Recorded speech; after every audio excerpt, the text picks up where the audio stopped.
So we're here in Easton, Connecticut, a small southeastern rural town in the Nutmeg State, and you're looking at Easton Baptist Church. We've had a lot of experience with Baptist churches here, but the place we're at is located at the junction of Route 59 and 136 East, a very well-known cemetery. See the signs, the typical. We are at Union Cemetery, made famous by the Warrens, the infamous husband-wife team of paranormal investigators. Union Cemetery, reputed by the Warrens to be the most haunted area in Connecticut.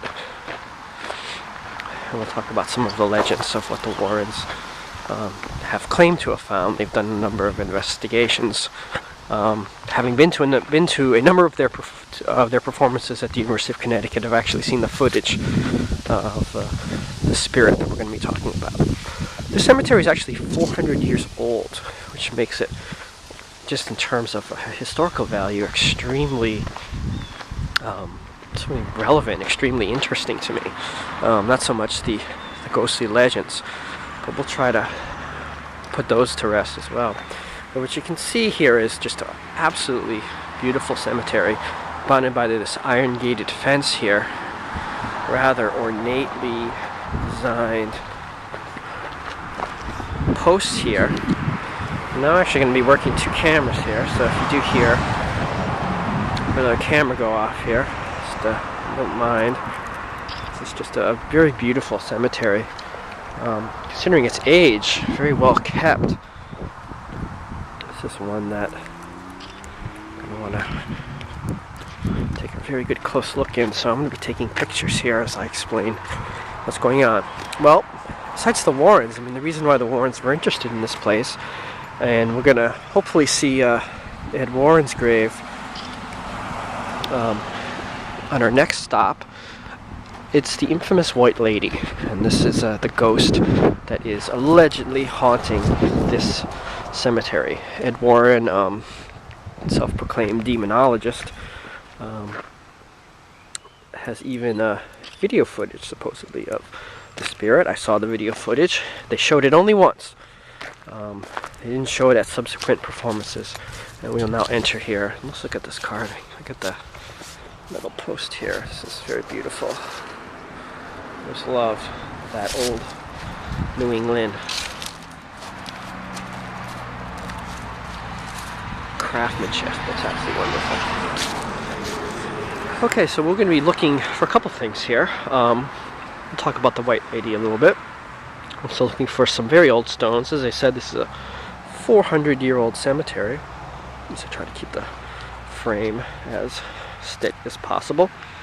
So the White Lady legend came about when people, and who knows if it actually started with the Warrens or actually percolated among just people who visited strange and unusual cemeteries, that she began actually leaving the confines of the cemetery. Nobody knows, even to this day, who she is.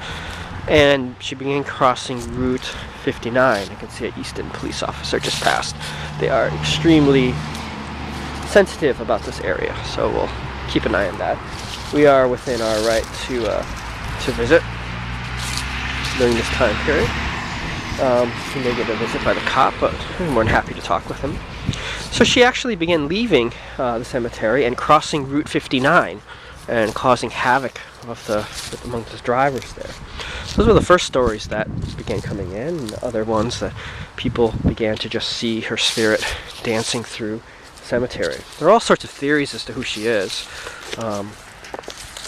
There is no grave that anyone can honestly say belongs to the White Lady.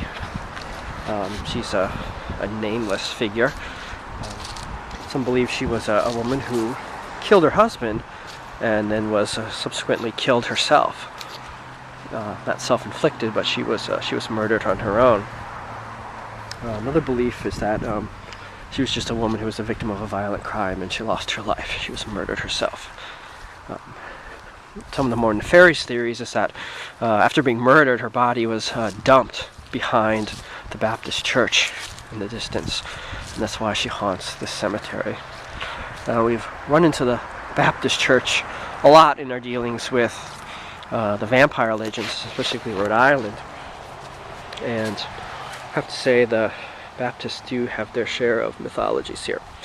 Now, the Warrens did their investigation, and from what I remember, they had set up video cameras here at night in the hopes of actually capturing images of the White Lady, and he claimed to have actually done it. I saw the video. He had his camera mounted as the front part of the cemetery, and just along this tree line in the back, I believe that it looks really much like what you see. He actually saw the image just moving across the screen. It really looked like a woman in a long flowing gown. Now, there's all sorts of theories on the Warrens and their intentions and their tactics, or whether or not they're acting on the level or not. But it always kind of interested me why he didn't move the camera. He never explained whether or not the camera was mounted, as you see these gravestones, which, oh, here we go, I thought they were just washed of who they were, who's buried here. We'll show our appreciation. Now, either the camera was mounted and he didn't get a good, and he wasn't able to actually move and get a close-up, actually move towards the source of the light, or he just left the camera there overnight as part of the investigation. Who knows? But the camera was fixed, the figure moved across the screen, and there was no real attempt to either interact with it or to get any closer footage. That was it. Other than that, there's been all sorts of photography taken in the cemetery, and we'll take a few now, mostly after dark, which is why they have the postings for people visiting here after dark. We've already seen some evidence of vandalism on the other side. Let's take a look at the cemetery. We'll cycle through here and look for some of the older stones, 400 years old. So people who do take photography at night, and you can see this on the internet, we'll link up a couple of those photographs, claim to have seen globules. It's the famous ghostly-like image. They see streaks of white light. This is a nice stone. Nice little crown on it, signifying an angel. Very puritanical. Ebenezer Sanford, 1786. He was born in the 17th century. Another one here, 1809. From what I hear, and here's another one. Again, you can recognize the older stones by that crown there. You'll see an angel or a skull with wings, and those are very reminiscent. Those are very indicative of the earliest stones here. Miss Anne Sherwood, 1777. Sherwood. And this is unfortunate. This gravestone has suffered. It's either see some erosion effects or perhaps even vandalism. We don't know. You can see the crew. See how you can get the mold and the lichen type of microorganisms growing on it. The older the stones get, the harder they are to actually read, of course, especially in New England, as the weather gets extremely dicey over the years. See, 1760, 68.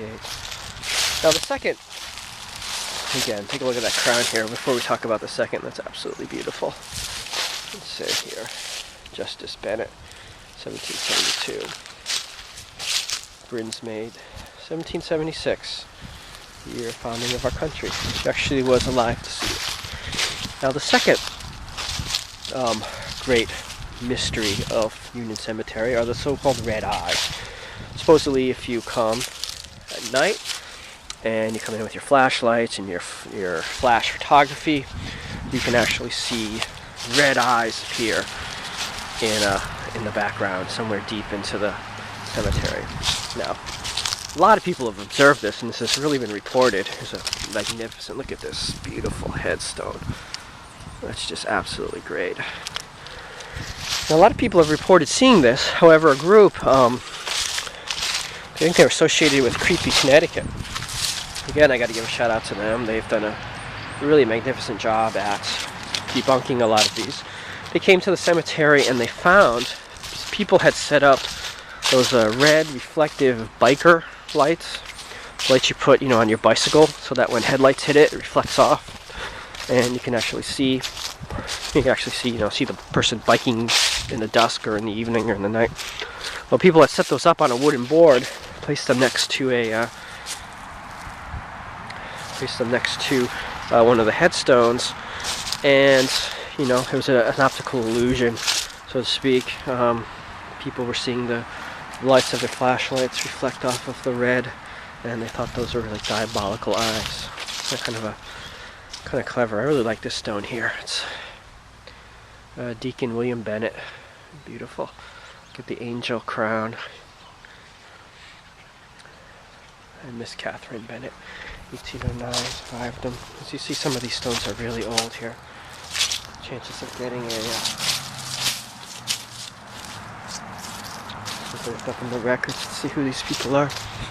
So it was a hoax, and here's one that has fallen over. Mr. Edward, can't really make out who it is. Let me give him a little. Sorry, buddy. Fallen over. So definitely the legend of this place has preceded it. A lot of people come here thinking that they're going to find, something, and perhaps in their disappointment they decide to set up their own little amusing little pranks on people who came later.